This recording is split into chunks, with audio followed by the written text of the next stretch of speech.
I sat frozen in that leather chair, watching 12 faces around the mahogany table stare at me with barely concealed contempt. "Marcus, your incompetence has cost us enough," CEO Richard Blackwood declared, his voice cutting through the silence, like a blade. "We're voting you out of your position effective immediately." The papers scattered across the table told the story they wanted to believe. Fabricated reports, twisted metrics, and carefully orchestrated lies designed to destroy everything I'd built over 15 years. But what none of them knew was that our biggest client was walking through those doors in exactly 10 minutes, and they were about to learn the truth about who really ran this company. Before we jump back in, tell us where you're tuning in from. And if this story touches you, make sure you're subscribed, because tomorrow I've saved something extra special for you. Preparing and narrating this story took us a lot of time, so if you are enjoying it, subscribe to our channel. It means a lot to us. Now back to the story.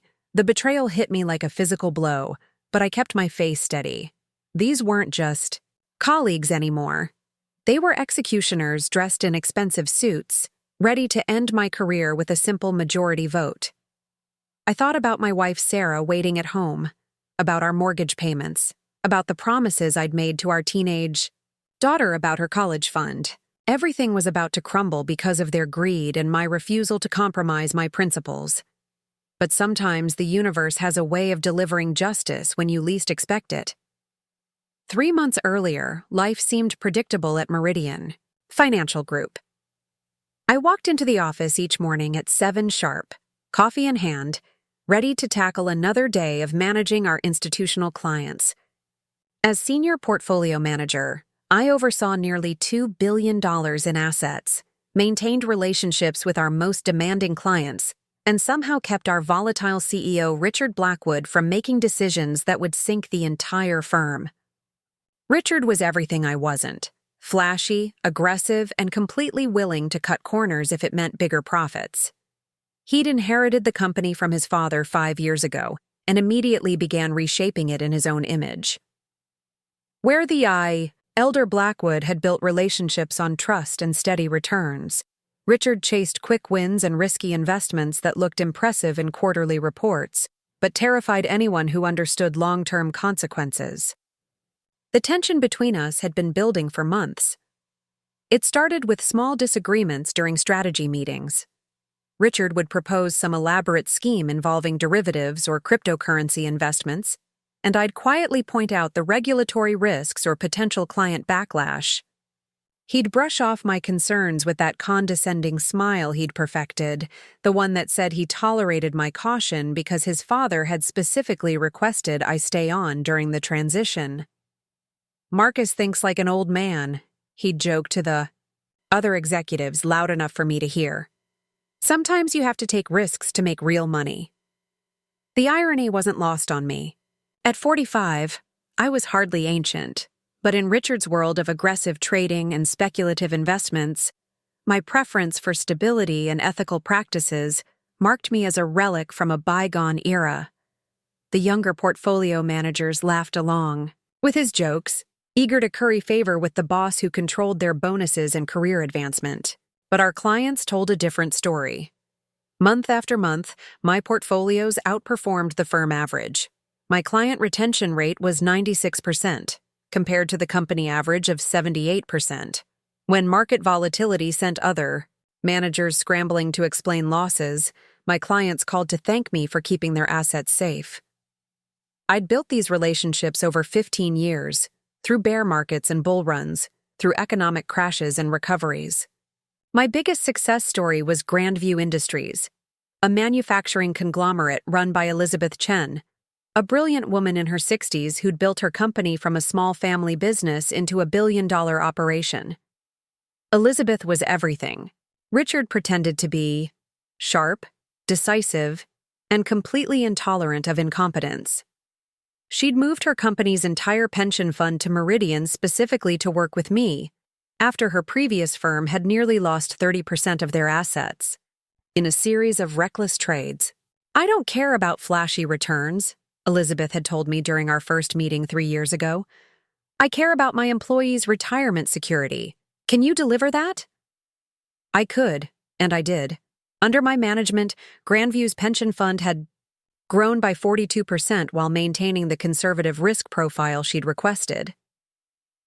Elizabeth became not just a client, but a trusted advisor, someone whose business acumen I respected enormously. She had a way of cutting through corporate nonsense to focus on what really mattered: results, integrity, and long-term thinking. Which made Richard's growing hostility toward her all the more puzzling. During client meetings, he'd interrupt. Her questions with dismissive comments about old-school thinking or missing opportunities for growth. Elizabeth would listen politely, then turn to me with raised eyebrows that said everything about what she thought of our CEO's attitude.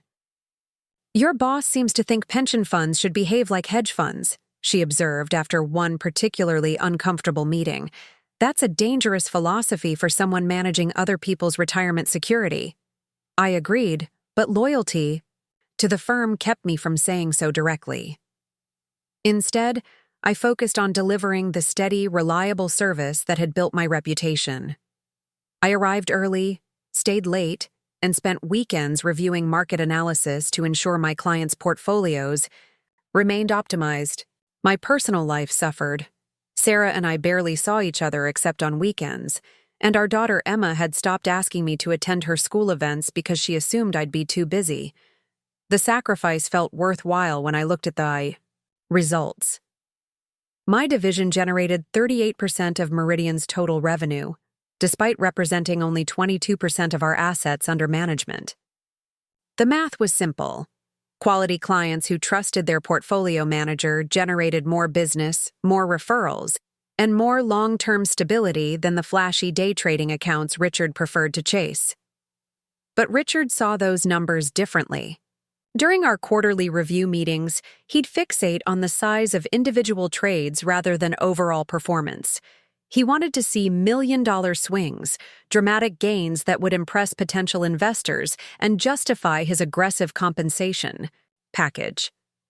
My steady 6 to 8% annual returns looked boring compared to the 30% spikes some of his preferred managers achieved. Never mind that those same managers often gave back their gains within 6 months. The breaking point came during a particularly contentious executive meeting in early September. Richard had proposed moving Grandview's pension fund into a series of high-risk cryptocurrency investments, claiming the potential returns would revolutionize their retirement planning. The other executives nodded along enthusiastically, already calculating their bonuses from the increased fee structure such investments would generate. I couldn't stay silent. Elizabeth Chen specifically requested conservative investments, I said, keeping my voice level despite the frustration building in my chest.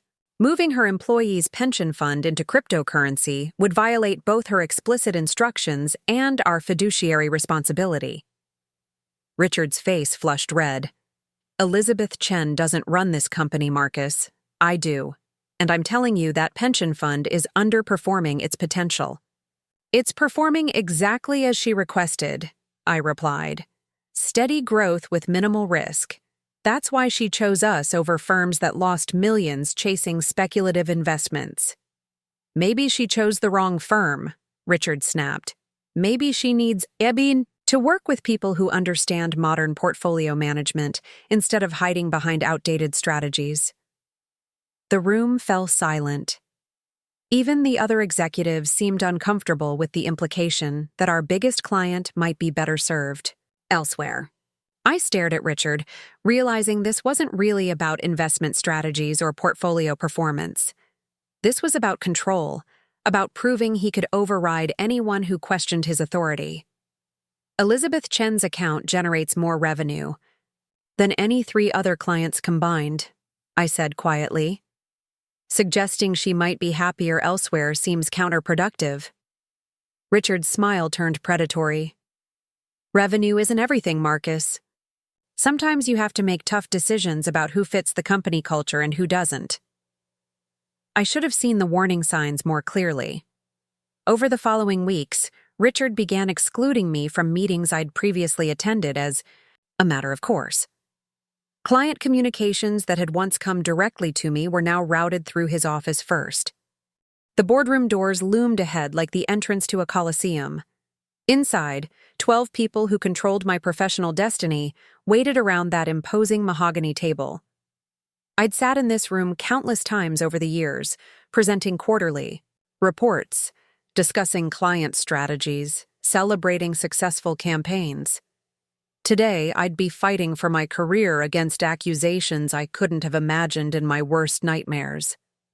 Richard stood at the head of the table as I entered, looking every inch the confident CEO in his tailored navy suit and silk tie. His presentation materials were already arranged with military precision, charts, graphs, and documents that would paint me as incompetent, reckless, and unfit for continued employment.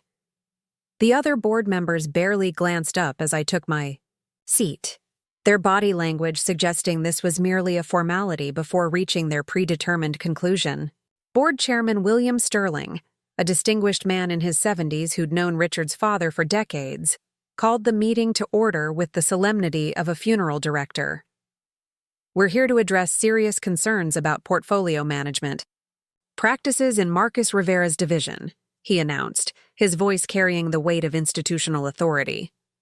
Richard began his presentation with the confidence of a prosecutor delivering his closing argument. He displayed charts showing my division's underperformance compared to industry benchmarks, carefully omitting the risk-adjusted returns that told a completely different story. He highlighted client departures without mentioning the retention rates that exceeded company averages. Most damaging, he presented the unauthorized trades as evidence of my increasingly erratic decision-making and flagrant disregard for client instructions. Grandview Industries specifically requested conservative investment strategies, Richard explained to the board, his voice heavy with manufactured disappointment. Yet Marcus chose to ignore those instructions, moving their pension fund into high-risk cryptocurrency investments without authorization. This represents not just poor judgment, but a fundamental breach of fiduciary responsibility. I watched the board members' faces as they absorbed this information. Some looked genuinely shocked, others merely confirmed in their existing suspicions. Margaret Winters, the board's risk management specialist, took notes furiously, already, calculating the potential liability exposure from Elizabeth's inevitable lawsuit. David Park, our longest-serving board member, stared at the documents with the kind of grim resignation that suggested he'd seen this story before.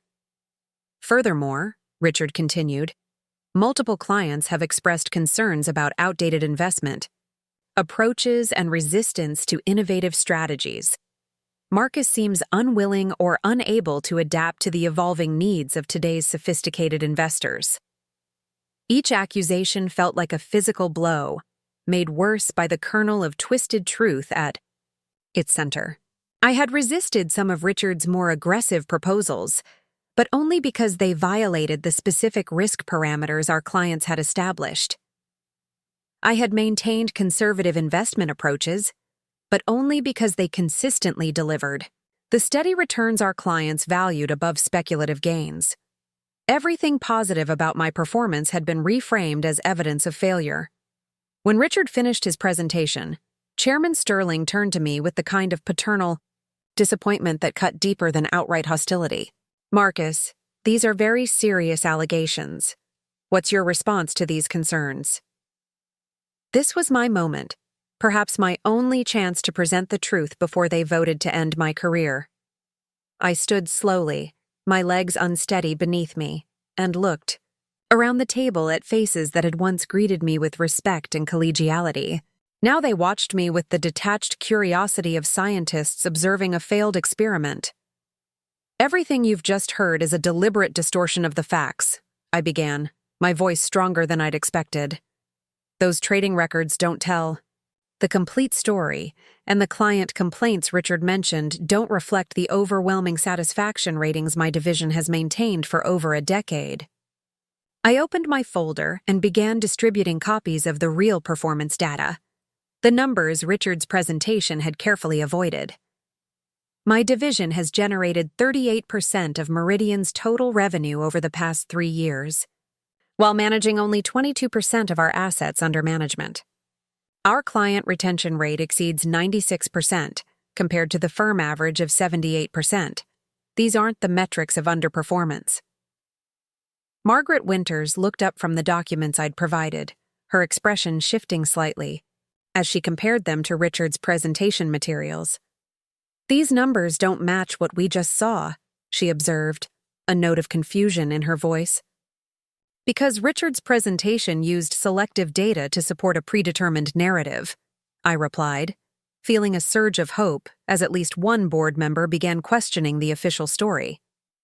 "The unauthorized trades on Grandview's account weren't executed by me. I was home with my family all weekend, and I have cell phone records, credit card receipts, and witness testimony to prove it." Richard's face darkened. "That's a very serious accusation, Marcus. Are you suggesting someone else used your authorization codes?" "I'm not suggesting it, I'm stating it as fact. Someone with administrative access to our trading system executed those transactions using my credentials, knowing Elizabeth Chen would demand accountability for what appeared to be a violation of her explicit instructions." The room fell silent, as the implications of this accusation settled over the board members. If I was telling the truth, then someone at Meridian had deliberately sabotaged a client relationship to frame me for misconduct. If I was lying, then I was compounding my alleged trading violations with false accusations against my colleagues. David Park leaned forward, his weathered face creased with concern. "Marcus, you're alleging a conspiracy within our own firm. That's an extraordinary claim that would require extraordinary evidence." He was right, and I knew it. The evidence.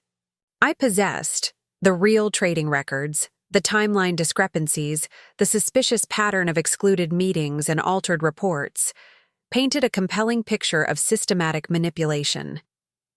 But proving Richard had orchestrated this campaign would require access to internal communications, system logs, and administrative records that I couldn't obtain without the board's authorization. "I understand how this sounds," I said, choosing my words carefully. "But consider the timeline. Over the past 3 months, I've been systematically excluded from meetings I'd previously attended. My client communications have been rerouted through Richard's office, and my performance reports have been altered to minimize my contributions. This morning's unauthorized trades represent the culmination of a deliberate effort to create grounds for my termination." Richard stood abruptly, his composure finally cracking.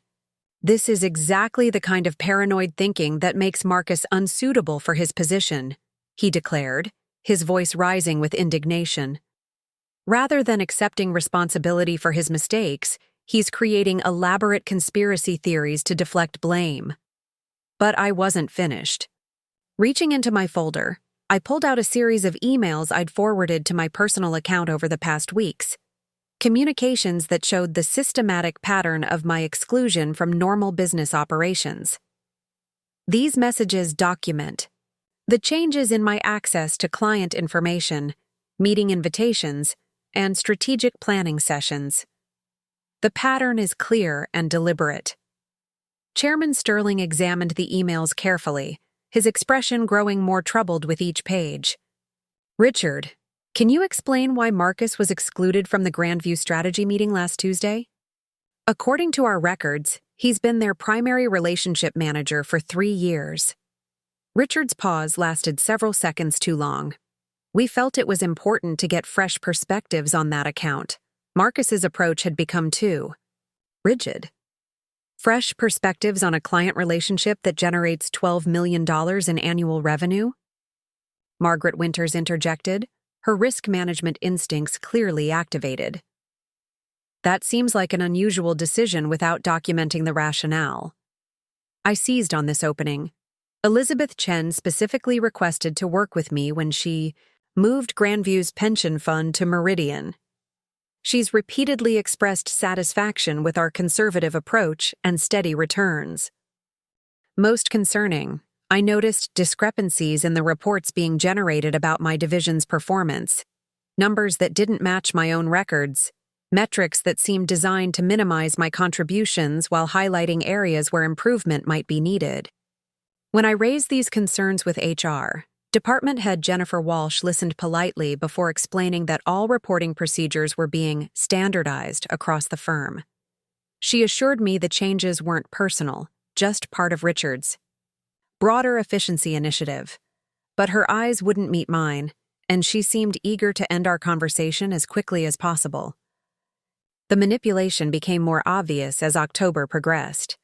Suddenly, clients were being assigned to other portfolio managers without my input. New account acquisition bonuses I'd earned were being attributed to team efforts rather than individual performance. Most frustrating, Elizabeth Chen was being scheduled for meetings that conflicted with my calendar, forcing other managers to handle communications with our most important client. I tried to address these issues directly with Richard, requesting a private meeting to discuss what felt like a systematic effort to undermine my position. He agreed to meet, but his assistant scheduled it for a Friday afternoon when most of the executive team would be present. Hardly the private conversation I'd requested. "Marcus, I'm glad you brought up these concerns," Richard said, gesturing toward the conference room filled with my colleagues. "We've all been discussing some performance issues in your division, and this gives us a chance to address them directly." My stomach dropped. This wasn't a meeting. It was an ambush. Richard had prepared a presentation outlining supposed problems with my client management approach, complete with carefully selected data points that painted my conservative investment strategy as a liability rather than an asset. He highlighted the few clients who'd left over the past year while ignoring the dozens who'd stayed and prospered. He showed projected returns from more aggressive investment strategies without mentioning the associated risks. "The financial services industry is evolving rapidly," Richard explained to the room, though his eyes remained fixed on me. "Clients expect dynamic growth, innovative solutions, and cutting-edge strategies. Unfortunately, some of our managers seem more comfortable with approaches that might have worked 20 years ago but don't meet today's expectations." I listened to him systematically dismantle my reputation, using half-truths and misleading statistics to suggest I was holding the firm back. The other executives nodded along, some looking genuinely convinced, others simply eager to avoid becoming Richard's next target. When he finally asked if I had any response, I realized the outcome had been predetermined long before I'd walked into the room. "Our clients choose us based on results," I said simply.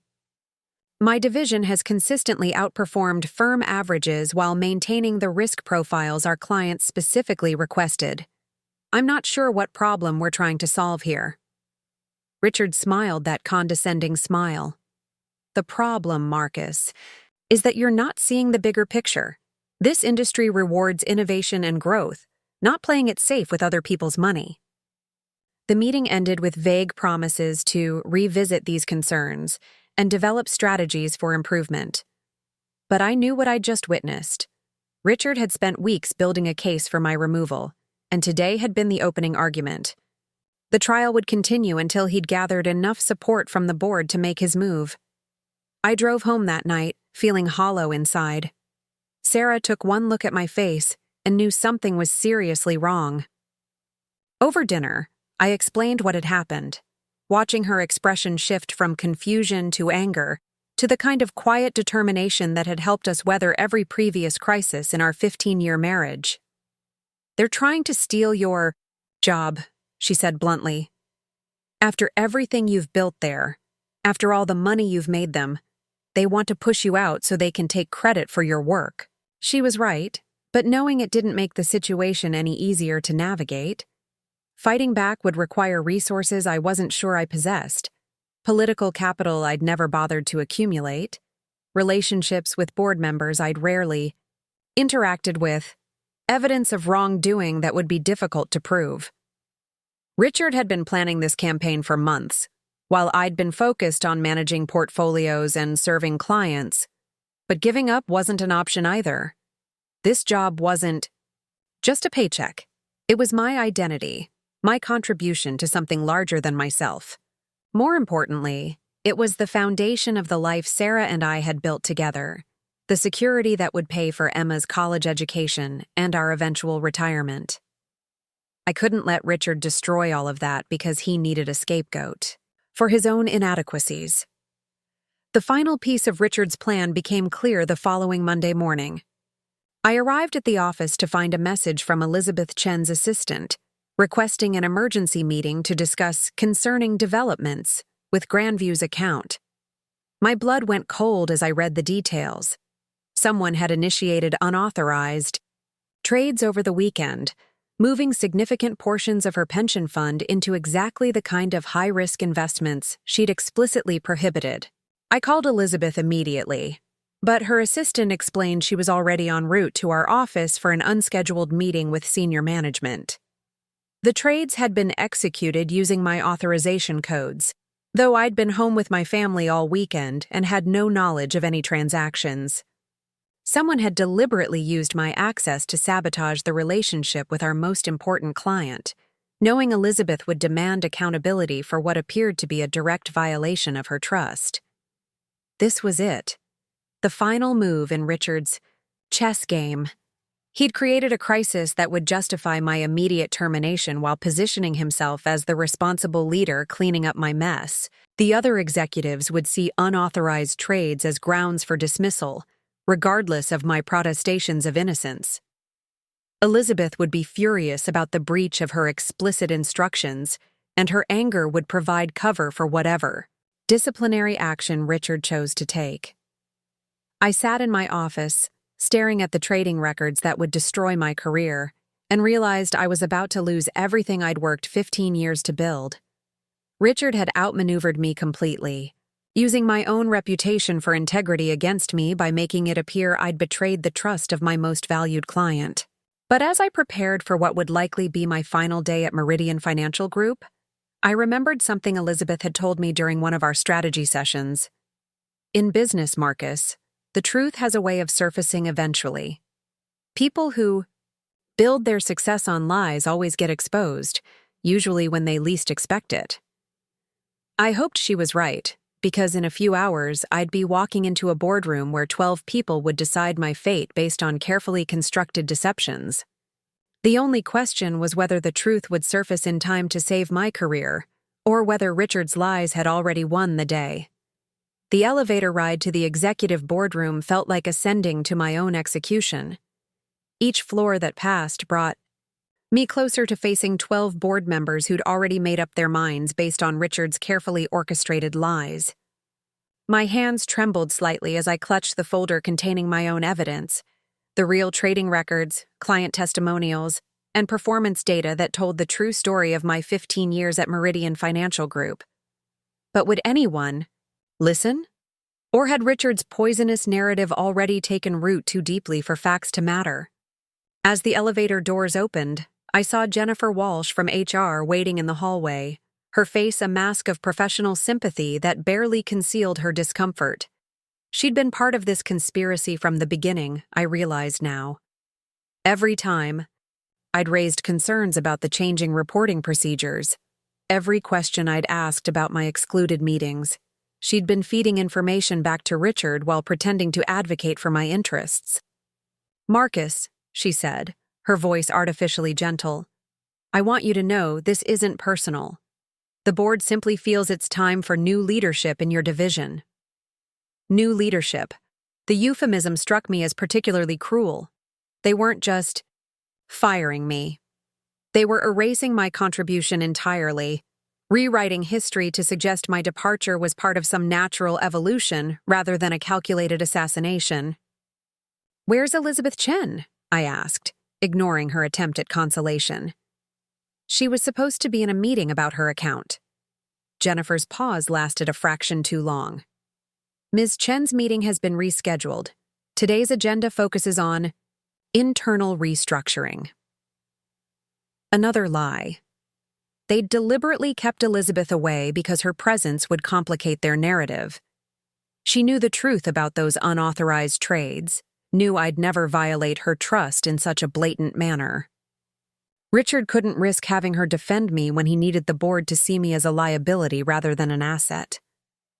Excluding me from strategy sessions about her account violated the explicit terms of our client agreement. The board members began whispering among themselves, their unified front starting to crack as inconsistencies in Richard's narrative became apparent. I could see doubt creeping into their expressions, the kind of uncertainty that came from realizing they might not have the complete story. Richard sensed the shift in momentum and moved to regain control. "Even if we set aside the specific trading incident," he said, his voice carefully modulated to project reasoned authority, "the fundamental issue remains unchanged. Marcus's investment philosophy is out of step with current market realities. Our clients expect dynamic growth strategies, not the conservative approaches that might have worked in previous decades." This was the heart of our philosophical disagreement, the core conflict that had been building for months. Richard genuinely believed that aggressive trading and speculative investments represented the future of financial services, while I maintained that fiduciary responsibility required prioritizing client security over flashy returns. The board would ultimately have to choose between these competing visions for Meridian's future. "Richard's referring to a fundamental difference in our approach to client service," I said, addressing the board directly. "He believes we should maximize returns through high-risk investments, regardless of client preferences. I believe our primary obligation is honoring the specific risk parameters our clients have established, even if that means lower potential returns." David Park nodded thoughtfully. "And what do our clients prefer? Have we surveyed their satisfaction with current portfolio performance?" This question struck at the weakness in Richard's argument. Client satisfaction surveys consistently showed that Meridian's customers valued stability and trust above aggressive growth. The few clients who'd departed over the past year had left for firms promising even more conservative approaches, not the high-risk strategies Richard advocated. "Our most recent client survey showed 91% satisfaction with current portfolio management," I replied, consulting my notes. The complaints Richard mentioned came from 3 clients out of our base of over 200, and 2 of those 3 returned within 6 months after experiencing losses with more aggressive firms. Margaret Winters looked up sharply. "Richard, your presentation suggested widespread client dissatisfaction. Are you saying only 3 clients have formally complained about Marcus's management approach?" Richard's face flushed red. "Client complaints aren't the only metric that matters. Margaret, we need to consider potential business we might be losing to competitors who offer more innovative services." "Potential business isn't the same as actual complaints," she replied firmly. "If we're considering terminating a senior portfolio manager, we need concrete evidence of performance failures, not speculation about hypothetical opportunities." I felt a surge of gratitude toward Margaret, whose risk management background made her naturally suspicious of decisions based on incomplete information. She was asking the questions I'd hoped someone would pose, challenging Richard to provide actual evidence rather than vague assertions about industry trends. But Richard wasn't finished. Reaching into his briefcase, he produced a thick folder I'd never seen before. "Since Marcus has questioned the completeness of our documentation, I'd like the board to review these additional materials. They include detailed analyses of portfolio performance, client feedback surveys, and industry benchmarking studies that support our concerns about his division's direction." My heart sank as I realized Richard had prepared for my defense, anticipating my arguments and developing counter-evidence to neutralize every point I might raise. The folder likely contained more selectively edited data, carefully crafted to support his narrative while avoiding the broader context that would vindicate my approach. Chairman Sterling accepted the folder with obvious reluctance, clearly uncomfortable with the amount of documentation this personnel decision was generating. "Richard, this is highly unusual.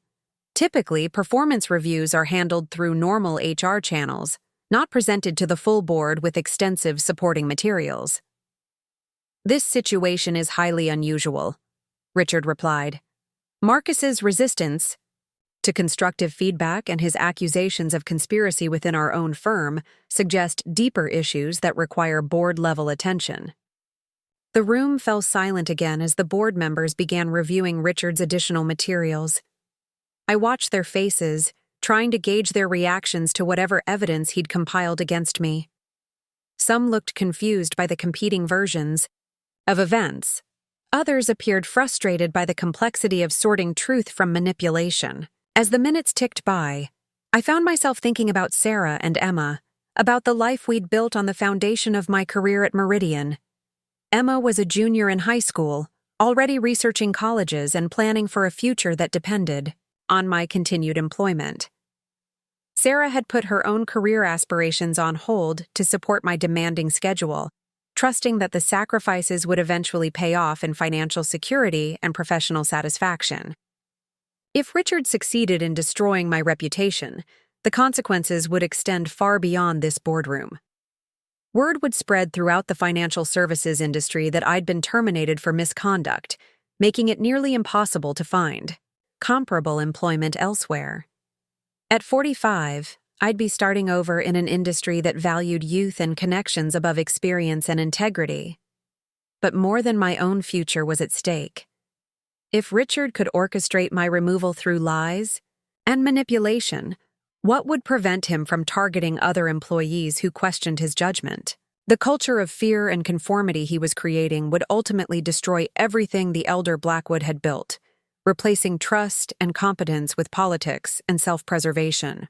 Margaret Winters finally looked up from the documents, her expression troubled. I'm seeing significant discrepancies between these reports and the materials Marcus provided. The performance metrics don't align, the client satisfaction data contradicts itself, and the timeline for these alleged policy violations doesn't match our administrative records. Chairman Sterling rubbed his temples, clearly frustrated by the conflicting information. Richard, can you explain these inconsistencies? We need clear, verifiable facts before making a decision of this magnitude. Richard's confidence wavered for the first time since the meeting began. Sometimes different analytical approaches produce varying results, he said, his voice less certain than before. The important thing is the overall pattern of performance, issues, and client concerns. The important thing is accuracy, Margaret replied firmly. If we're terminating a 15-year employee based on performance data, that data needs to be completely reliable. What I'm seeing suggests either significant errors in our reporting systems or deliberate manipulation of the facts. My pulse quickened as I realized Margaret was essentially accusing Richard of fabricating evidence. She was risking her own position by challenging the CEO so directly, but her professional integrity wouldn't allow her to participate in what was beginning to look like a systematic deception. David Park joined the questioning. Richard, I'd like to understand the process you used to compile these performance reports. Did you work with our IT department to ensure the data extraction was properly validated? Another excellent question that struck at the heart of Richard's methodology. If he'd manipulated the data without proper oversight, the inconsistencies Margaret had identified would be easy to explain. But admitting to such manipulation would destroy his credibility and potentially expose him to legal liability. Our internal reporting procedures are constantly evolving, Richard replied evasively. I used the most current methodologies available to ensure we had comprehensive information for this review. Translation: he'd cherry-picked data to support his predetermined conclusion, while ignoring anything that contradicted his narrative.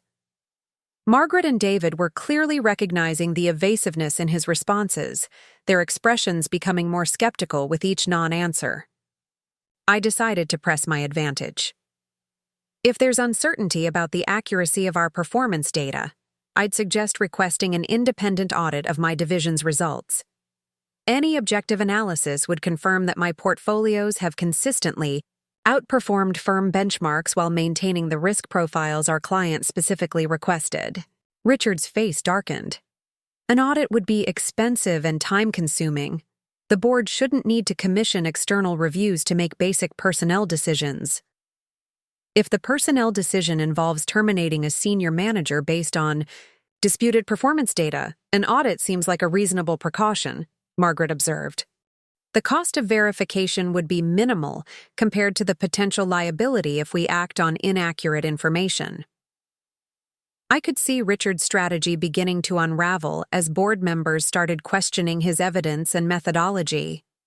The unanimous support he'd expected was fragmenting into doubt and skepticism, creating space for the truth to emerge despite his careful manipulation.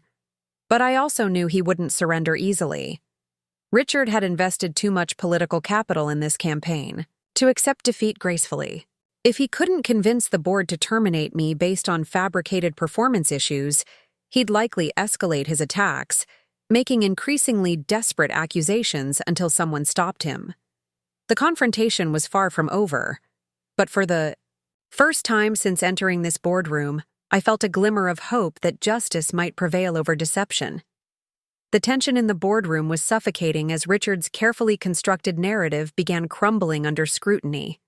His face had turned an alarming shade of red, and I could see beads of sweat forming at his temples despite the air conditioning. The unanimous support he'd expected from the board was dissolving into skepticism and uncomfortable questions that he clearly hadn't anticipated. That's when the conference room door burst open. Elizabeth Chen strode into the room like a force of nature, her silver hair perfectly styled, her navy business suit immaculate, and her expression absolutely furious. Behind her walked two men in expensive suits carrying briefcases. Lawyers, I realized immediately. The kind of high-powered attorneys who charged $1,000 an hour and specialized in corporate litigation. "I apologize for the interruption," Elizabeth announced, her voice cutting through the stunned silence like a blade. "But I believe this board is about to make a catastrophic mistake based on deliberately falsified information." Chairman Sterling rose from his seat, clearly flustered by this unexpected intrusion. "Ms. Chen, I'm afraid this is a closed board meeting. We'll need to schedule a separate time to address any concerns about your account." Elizabeth's laugh was sharp and humorless. "My concerns aren't about my account, Mr. Sterling. They're about the systematic fraud being perpetrated by your CEO to destroy the reputation of the only honest portfolio manager in this building." The word fraud hung in the air like a thunderclap. Board members shifted uncomfortably in their seats while Richard's face went from red to ashen pale. I felt my heart hammering against my ribs as I realized Elizabeth wasn't just here to defend me. She was here to expose the truth about Richard's manipulation. "That's an extremely serious accusation," Richard managed, his voice barely steady. "I think emotions are running high and perhaps—" "Emotions?" Elizabeth interrupted, her voice rising with indignation. "Mr. Blackwood, I've been in business for 40 years. I didn't build a billion-dollar company by letting emotions cloud my judgment. What I have is evidence." She nodded to one of her lawyers, who immediately began distributing documents to each board member. As they read, their expressions shifted from confusion to shock to something approaching horror. "Those are copies of internal communications from your IT department," Elizabeth explained with the precision of a prosecutor presenting evidence. "Messages that document unauthorized access to Marcus Rivera's trading credentials, executed from Richard Blackwood's personal computer over this past weekend." The silence that followed was deafening. I stared at Elizabeth in amazement, wondering how she'd obtained such detailed technical evidence. Richard looked like he might be sick, his confident facade completely shattered by this unexpected revelation. Margaret Winters was the first to speak, her voice tight with controlled anger. "Richard, these logs show administrative-level access to Marcus's trading account from your personal workstation at 2:47 a.m. on Saturday morning. Can you explain why you were accessing another employee's credentials outside of normal business hours?" Richard's mouth opened and closed several times before any sound emerged. "There must be. These records could be— anyone with administrative access could have." "Could have what?" Elizabeth demanded. "Could have used your Personal computer with your individual login credentials during hours when the building was locked and secured? Mr. Blackwood, I may be 63 years old, but I'm not senile. David Park looked up from the documents with an expression of utter disgust. Richard, these communications suggest you not only accessed Marcus's trading account without authorization, but that you specifically targeted Grandview's pension fund to create what appears to be a deliberate violation of their investment parameters. Furthermore, Elizabeth continued, clearly enjoying Richard's discomfort, I have security footage from my own building showing the exact moment I received the automated notification about those unauthorized trades. The timestamp corresponds precisely with the IT logs your people were kind enough to provide. Chairman Sterling's face had gone gray as he absorbed the implications. Ms. Chen, how did you obtain internal IT communications from our firm? Elizabeth smiled grimly. When someone moves $400 million of my employees' retirement funds into cryptocurrency investments, I explicitly prohibited, I don't wait for explanations. I immediately contacted my legal team and initiated a forensic investigation. Your IT security is apparently even worse than your corporate governance. The second lawyer stepped forward, introducing himself as Jonathan Hayes from Morrison Wells and Associates, a firm I recognized as one of the most prestigious litigation practices in the city. Mr. Sterling, we've uncovered what appears to be a systematic pattern of document falsification, unauthorized system access, and deliberate client deception. Our preliminary investigation suggests grounds for both civil and criminal charges. Richard finally found his voice, though it came out as a strangled whisper. This is all circumstantial.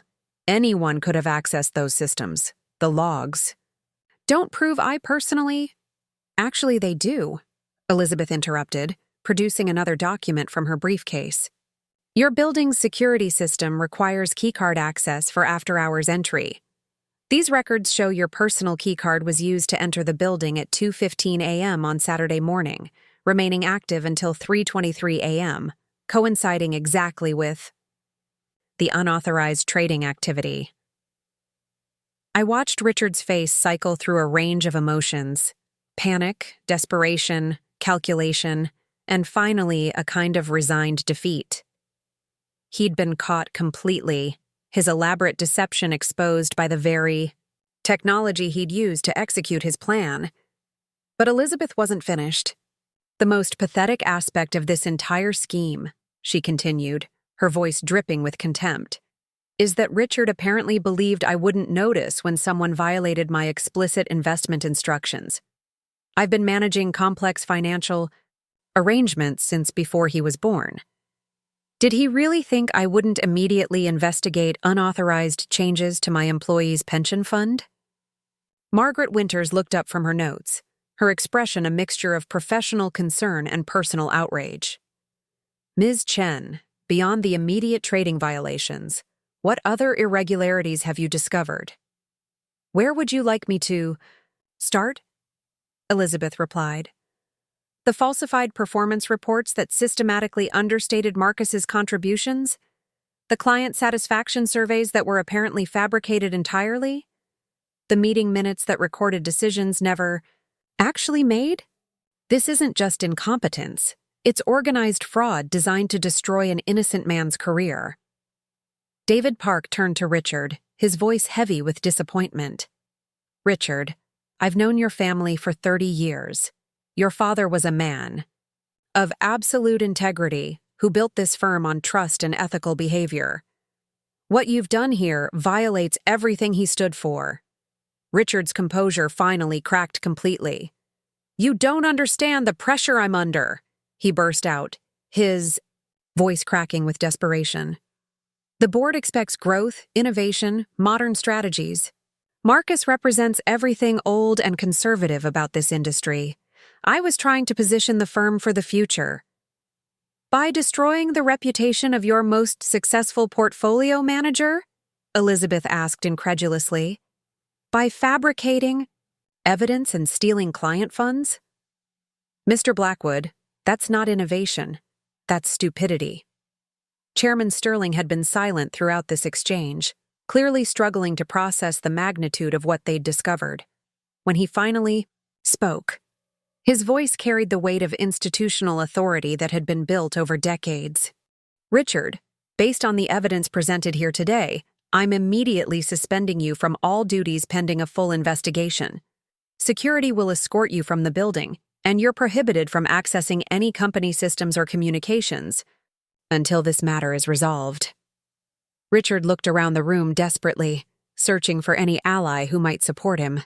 But the board members who'd been nodding along with his presentation an hour earlier now regarded him with expressions ranging from disgust to pity. His political capital had evaporated the moment Elizabeth walked through that door with evidence of his deception. "This is a mistake," Richard said, his voice hollow with defeat. "Marcus doesn't understand modern portfolio management. He's holding the firm back with outdated strategies that won't compete in today's market." "Outdated strategies?" Elizabeth laughed, the sound sharp and mocking. "Marcus has delivered consistent returns while protecting my employees' retirement security. Under his management, our pension fund has outperformed every benchmark we established. Meanwhile, your modern strategies nearly cost us $400 million in a single weekend." Jonathan Hayes stepped forward with another set of documents. "Mr. Sterling, we've also discovered evidence suggesting this wasn't Mr. Blackwood's first attempt to manipulate client accounts for personal advantage. Our forensic analysis has identified at least 6 other instances over the past 18 months where client funds were moved without proper authorization." The revelation hit the room like a physical blow. Board members began talking simultaneously, their voices rising as they grasped the full scope of Richard's misconduct. This wasn't just about my termination. It was about systematic abuse of client trust that could destroy Meridian's reputation and expose them to massive legal liability. Margaret Winters stood abruptly, her face pale with shock. 6 other instances? Richard, are you telling us you've been manipulating client accounts for over a year? Richard's silence was answer enough. He sat slumped in his chair, no longer the confident CEO who'd opened this meeting with such certainty about my incompetence. The transformation was almost pitiable, from corporate executive to exposed fraud in the span of 30 minutes. Chairman Sterling took control of the deteriorating situation. "This meeting is concluded. Richard, you'll surrender your access credentials immediately and report to HR for processing. Legal counsel will be in contact regarding the investigation. Everyone else, please remain available for follow-up questions." But Elizabeth wasn't ready to leave.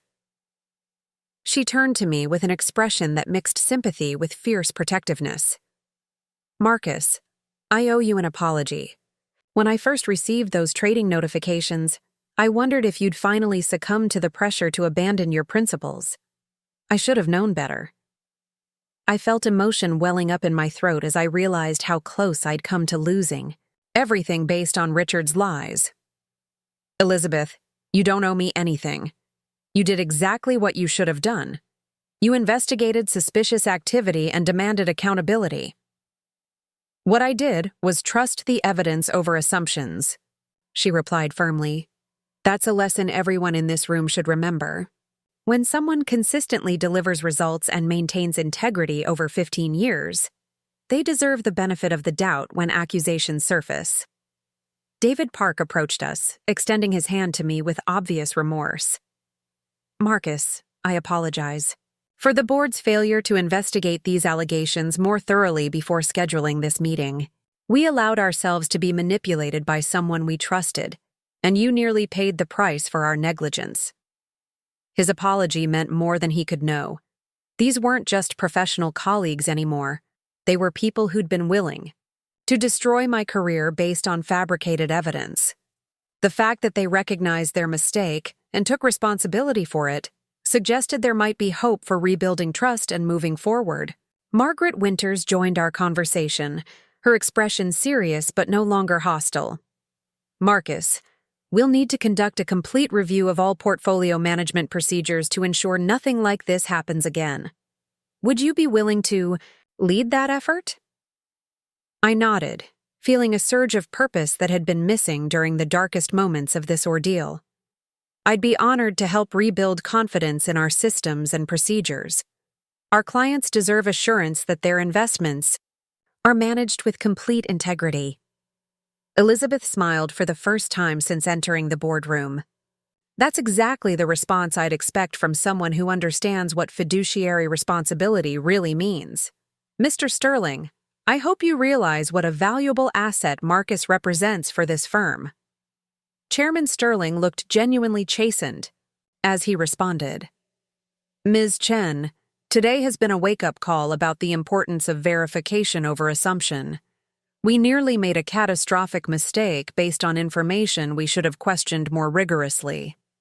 As security arrived to escort Richard from the building, he paused at the conference room door and looked back at me with an expression I couldn't quite read. It might have been remorse, or perhaps just the desperate calculation of someone still looking for an angle to exploit. "Marcus," he said quietly, "this industry is changing whether you adapt or not. Traditional approaches won't survive much longer." Elizabeth's response was swift and cutting. "Mr. Blackwood, fraud isn't adaptation, it's desperation. The industry will always need people who prioritize client welfare over personal advancement. That's not traditional thinking. That's timeless principle." After Richard disappeared down the hallway flanked by security guards, the boardroom felt lighter somehow, as if a toxic presence had been removed from the air itself. Board members began discussing next steps: interim leadership, client communications, regulatory notifications, and the comprehensive investigation that would be needed to assess the full extent of the damage. Jonathan Hayes approached me with a business card and a reassuring smile. "Marcus, Ms. Chen has asked us to represent your interests during the investigation process. There may be grounds for a defamation lawsuit given the systematic effort to damage your reputation." I accepted the card gratefully, though part of me hoped litigation wouldn't be necessary. "I appreciate the offer, but mostly I just want to get back to serving my clients and rebuilding trust in this institution." "That's admirable," he replied. "But accountability matters too. What happened here today could have destroyed your career and devastated your family's financial security. There should be consequences for that level of professional misconduct." Elizabeth nodded emphatically. "Marcus, your forgiveness is commendable, but Richard's actions affected more than just you. Every client who trusted Meridian deserves assurance that this behavior won't be tolerated or repeated." As the formal meeting concluded and people began filing out of the boardroom, I found myself alone with Elizabeth for a few moments. The woman who'd saved my career looked tired but satisfied, like a general who'd won a difficult battle through superior preparation and strategic thinking. "How did you know?" I asked. "How did you know to investigate so thoroughly when those trading notifications first appeared?" Elizabeth's smile was knowing and slightly sad. "Marcus, I've been in business long enough to recognize when someone is trying to manipulate me. The trades themselves were suspicious enough. They violated everything we'd discussed about risk management. But the timing was what really caught my attention." "The timing?" "Think about it," she said. "Unauthorized trades executed over a weekend, discovered on a Monday morning, with a board meeting already scheduled to discuss your performance? That's not coincidence. That's orchestration. Someone wanted those trades discovered at exactly the right moment to maximum damage." Her analysis was brilliant in its simplicity. Richard had been so focused on creating evidence of my misconduct that he'd overlooked the obvious questions his timing would raise. A truly unauthorized trade would have been discovered and reported immediately, not conveniently timed to coincide with a predetermined board meeting. "There's something else," Elizabeth continued. "Over the past 3 months, I'd noticed subtle changes in our communication patterns. Meetings being rescheduled, reports being delayed, Information that usually came directly from you being filtered through other channels. It felt like someone was trying to create distance between us. She'd been more observant than I'd realized, picking up on the systematic exclusion that I'd attributed to routine administrative changes. Her business instincts had detected the manipulation even before the obvious fraud became apparent. As we walked toward the elevator together, Elizabeth placed a hand on my shoulder with genuine warmth. "Marcus, I want you to know that Grandview Industries has complete confidence in your integrity and professional judgment. Whatever happens with the investigation, you'll continue managing our pension fund." Her words meant everything to me. Beyond the vindication and professional validation, Elizabeth was offering the kind of unwavering support that would be crucial during the difficult months ahead. Rebuilding trust and reputation would take time, but having her advocacy would make the process significantly easier. The elevator arrived, and as we descended toward the lobby, I reflected on how dramatically the day had changed. I'd entered this building expecting to be terminated in disgrace, my career destroyed by fabricated accusations and systematic deception. Instead, I was leaving as a vindicated professional whose integrity had been publicly affirmed by one of the most respected business leaders in the city. But the victory felt hollow somehow, tainted by the knowledge of how close I'd come to losing everything based on lies and manipulation.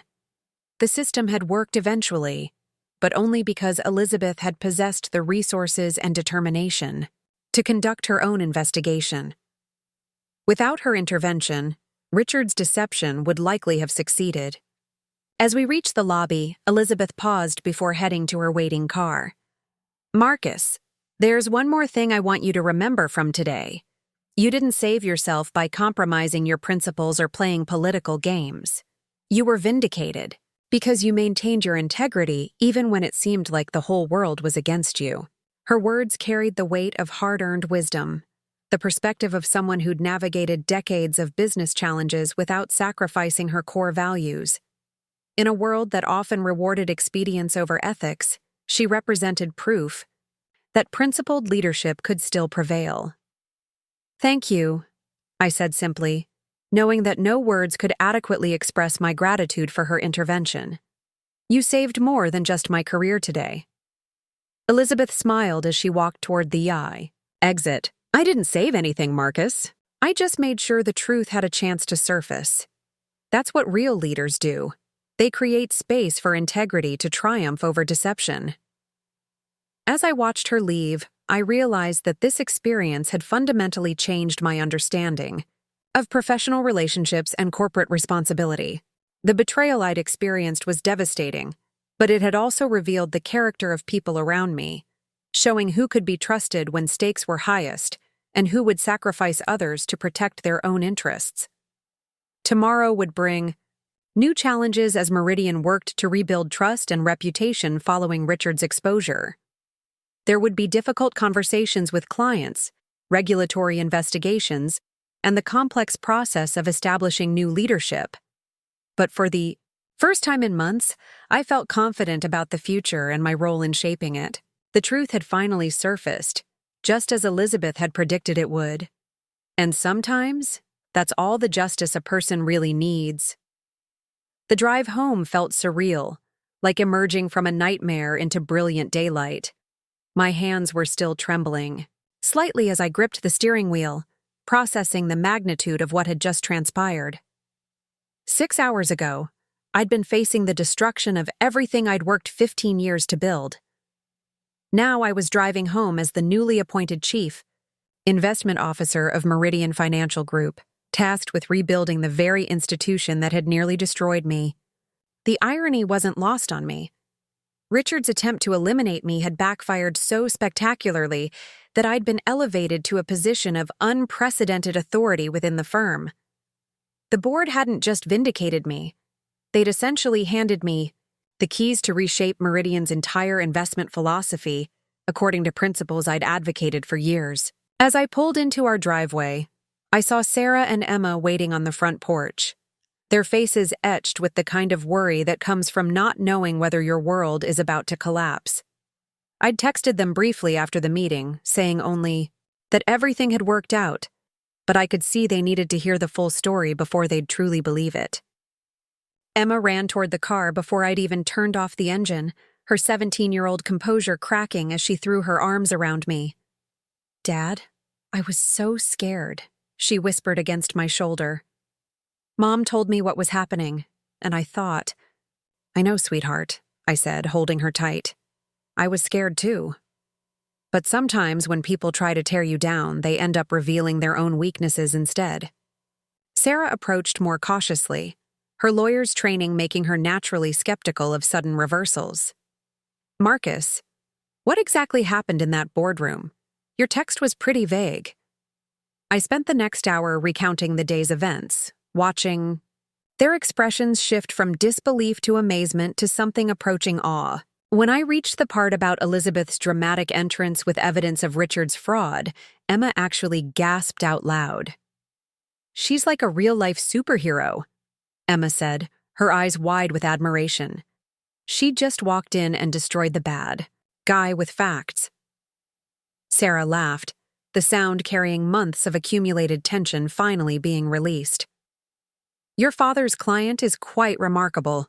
But Marcus, this means you're essentially running the entire investment division now. That's an enormous responsibility." She was right, and the weight of it was already settling on my shoulders. Meridian managed over $8 billion in client assets, employed nearly 200 investment professionals, and served thousands of families who depended on us for their financial security. The culture of fear and manipulation Richard had created would take time to heal, and rebuilding trust would require more than just exposing past wrongdoing. But I'd been thinking about this challenge during the drive home, and I already had ideas about how to proceed. The first step would be complete transparency. No more hidden agendas, no more selective reporting, no more political maneuvering that put personal advancement above client welfare. Every decision would be made in the open, with clear rationale and measurable outcomes. "The opportunity excites me more than the responsibility scares me," I told Sarah honestly. "For years, I've watched this industry prioritize short-term profits over long-term sustainability. Now I have a chance to prove that ethical practices actually produce better results." That evening, as we sat around the dinner table sharing the first relaxed meal we'd had in months, I found myself reflecting on the lessons embedded in this experience. The most important realization was that integrity isn't just about personal character. It's about creating systems that reward honesty and punish deception, regardless of who's involved. Richard had succeeded in his manipulation for as long as he did because Meridian's culture had enabled his behavior. Board members who should have asked harder questions, HR systems that prioritized loyalty over accountability, and performance metrics that could be easily manipulated to support predetermined conclusions. Fixing these structural problems would be essential to preventing similar crises in the future. The next morning brought a steady stream of calls from colleagues, clients, and industry contacts who'd heard about Richard's dramatic downfall. The financial services community was smaller than most people realized, and news traveled fast when a CEO was terminated for fraud. Most callers expressed support and congratulations, but I could detect underlying questions about Meridian's stability and future direction. Elizabeth called around 10 a.m., her voice carrying the satisfaction of someone who'd seen justice properly served. "Marcus, I hope you slept well last night. You certainly earned it after yesterday's ordeal." "I did, thank you. Though I have to admit, the magnitude of what we're facing is starting to sink in. Rebuilding trust won't happen overnight." "No, it won't," she agreed. "But you have something Richard never possessed, the respect of people who actually matter in this industry. Your clients trust you, your colleagues respect your judgment, and now the board has given you authority to make meaningful changes." She was right about the respect, and I was already seeing evidence of it. 3 major clients had called that morning specifically to express confidence in my leadership and confirm their intention to maintain their relationships with Meridian. Word was spreading that ethical leadership had prevailed over corporate politics, and people were responding positively to that message. My first official act as Chief Investment Officer was scheduling individual meetings with every portfolio manager in the division. I wanted to hear their perspectives on what had gone wrong, their ideas for improvement, and their concerns about the future. These conversations would be crucial for understanding the full extent of Richard's impact and identifying the changes needed to move forward. The meetings proved even more revealing than I'd expected. Junior managers described a culture of fear, where questioning Richard's decisions was seen as career suicide. Senior managers admitted they'd known about irregularities but hadn't felt safe reporting them through normal channels. Most concerning, several people mentioned other instances of account manipulation that hadn't been discovered during the initial investigation. Jennifer Walsh from HR was among the most difficult conversations. She'd clearly been complicit in Richard's scheme, helping to create the documentation that had nearly destroyed my career. But rather than firing her immediately, I decided to use her knowledge of his methods to ensure we'd identified all the problems. "Jennifer, I'm going to be direct with you," I said during our meeting. "You participated in a systematic effort to falsify performance data and manipulate client accounts. That's grounds for immediate termination and potential criminal charges." Her face went pale, but she nodded without trying to deny the obvious. "I know. I've been expecting this conversation since yesterday. However," I continued, "I'm more interested in fixing the problems than punishing everyone who was involved. I need to know about every instance of data manipulation, every falsified report, every account that was accessed without proper authorization. Complete honesty might be your only chance to salvage your career here."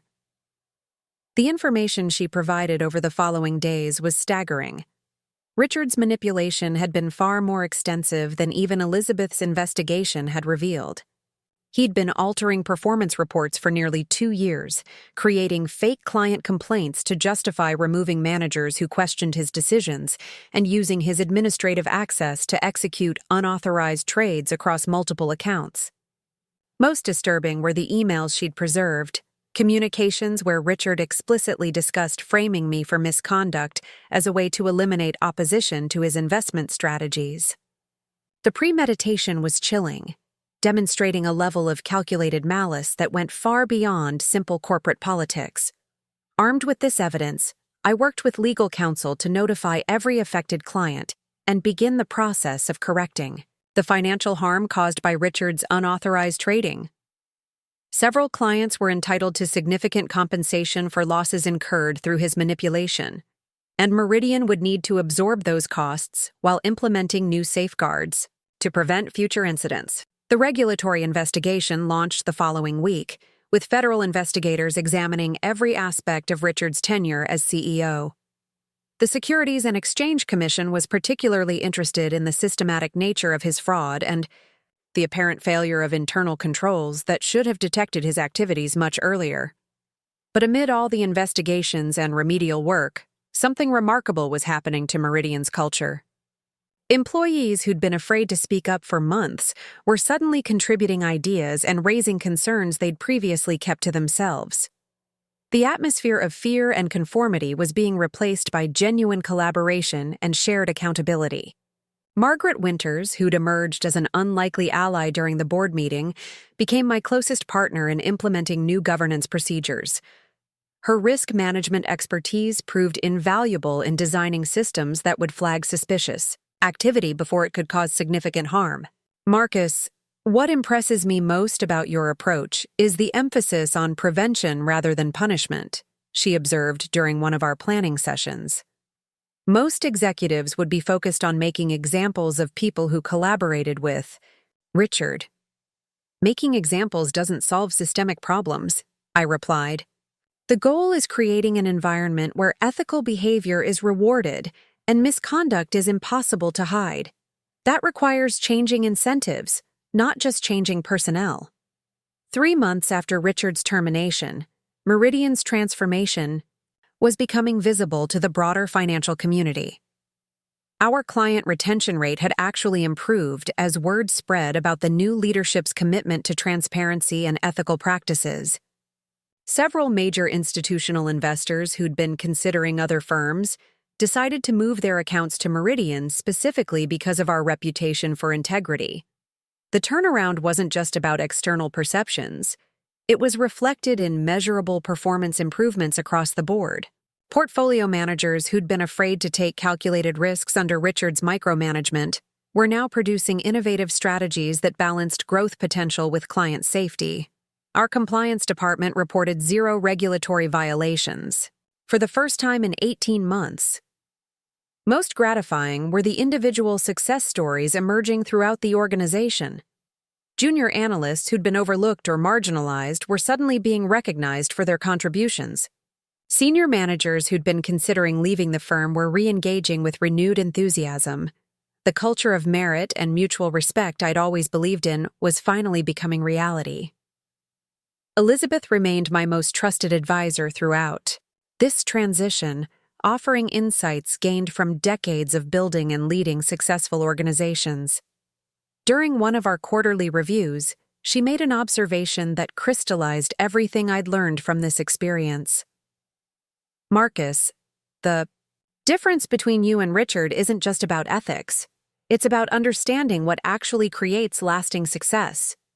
He focused on short-term appearances and political maneuvering, while you've always prioritized long-term relationships and sustainable results. That's why his approach was doomed to fail eventually."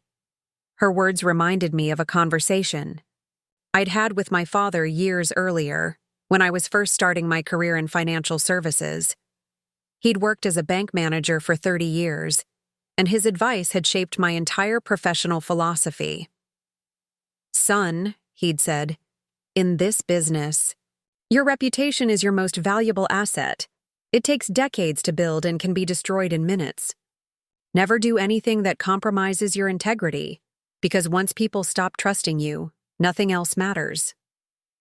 I'd carried those words with me through every decision, every client interaction, every moment when expedience seemed more attractive than principle. They'd guided me through the darkest period of my career, when it seemed like integrity was a liability rather than an asset. The vindication felt complete when industry publications began recognizing Meridian's transformation. Financial Planning magazine featured our governance reforms in a cover story about rebuilding trust after corporate scandals. The Journal of Portfolio Management published an article I'd written about ethical investment practices and their impact on long-term performance. But the most meaningful recognition came from an unexpected source. 6 months after Richard's termination, I received a handwritten letter from his replacement at his new firm, a small investment company that had hired him despite his tarnished reputation. "Mr. Rivera," the letter read, "I wanted you to know that Richard Blackwood's employment here has been terminated due to irregularities in client account management. Your testimony during the regulatory investigation helped us understand the pattern of behavior we were seeing. Thank you for your commitment to protecting client interests, even when it cost you personally." The letter confirmed what I'd always believed, that ethical principles weren't just personally fulfilling, they were professionally essential. Richard's pattern of manipulation had continued at his new firm, ultimately destroying his career entirely. Meanwhile, the reputation for integrity I'd protected had become the foundation for unprecedented success and influence. As I reflected on this journey during Meridian's annual client appreciation event, surrounded by colleagues who'd become genuine partners and clients who'd become trusted friends, I realized that survival hadn't been the real victory. The real victory was proving that ethical leadership could transform an entire organization and create lasting value for everyone involved. Standing at the podium to address our gathered clients, I looked out at faces that represented families, businesses, and institutions whose financial security we'd been entrusted to protect. Elizabeth sat in the front row, her smile reflecting the pride of someone who'd bet on integrity and watched it pay dividends far beyond what anyone had imagined. A year ago, I began, this firm faced a crisis that could have destroyed everything we'd built over decades. We discovered that some of our leadership had lost sight of the fundamental principles that make financial services a noble profession. The obligation to put client welfare above personal advancement, to tell the truth, even when it's inconvenient, and to build relationships based on trust rather than manipulation. I paused, thinking about that morning in the boardroom when everything had seemed lost. But we also discovered something equally important, that ethical principles aren't just moral luxuries we can afford when times are good. They're practical necessities that determine whether an organization survives and thrives over the long term. The applause that followed felt different from the polite recognition typical of such events. It carried the weight of shared experience, the satisfaction of people who'd witnessed justice prevail over deception and chosen to be part of something better. Later that evening, as Sarah and I walked through the quiet streets of our neighborhood, she asked a question that had been on both our minds for months. Do you ever wonder what would have happened if Elizabeth hadn't walked into that boardroom when she did? I considered the question seriously. Sometimes. But I've come to believe that the truth has a way of surfacing eventually. Maybe not as dramatically as it did that day, but somehow, somewhere, Richard's lies would have been exposed. You really believe that? I have to, I replied. Because if I didn't believe that integrity ultimately wins over deception, I couldn't do this job with the confidence our clients deserve. As we reached our front door, I realized that this experience had fundamentally changed not just my career, but my understanding of what it means to lead with purpose. The fear and uncertainty I'd felt during those dark weeks had been replaced by something far more powerful: the knowledge that standing up for what's right, even when it seems impossible, can create opportunities to build something better than what existed before. The teenage version of myself who'd first dreamed of working in financial services could never have imagined this outcome. But perhaps that's the point. Sometimes the greatest victories come not from achieving what we planned, but from discovering what becomes possible when we refuse to compromise our principles, even when the whole world seems to be against us. The morning sun streaming through our kitchen window as I prepared for another day at Meridian felt like a daily reminder of that truth. Every challenge we'd overcome, every relationship we'd rebuilt, every innovation we'd implemented, all of it had grown from the decision to stand firm when standing firm seemed foolish. And as I drove to work, knowing that hundreds of families trusted me with their financial futures, I carried with me the most important lesson of all: that real leadership isn't about avoiding failure. It's about transforming failure into the foundation for unprecedented success. That transformation doesn't happen overnight, and it doesn't happen alone. It requires people like Elizabeth, who refuse to accept injustice even when it would be easier to look the other way. It requires colleagues like Margaret, who choose principle over politics when it matters most. And it requires the kind of faith in human nature that believes truth will ultimately prevail over deception, even when all evidence suggests otherwise. The story that began with betrayal had become a testament to the power of integrity, the importance of courage, and the possibility that even our darkest moments can become the catalyst for our greatest achievements. That, I realized, was worth every moment of fear, every sleepless night, and every doubt I'd experienced along the way. Because sometimes, the price of standing up for what's right isn't just worth paying. It's the investment that makes everything else possible. Up next, you've got 2 more standout stories right on your screen. If this one hit the mark, you won't want to pass these up. Just click and check them out. And don't forget to subscribe and turn on the notification bell so you don't miss any upload from us.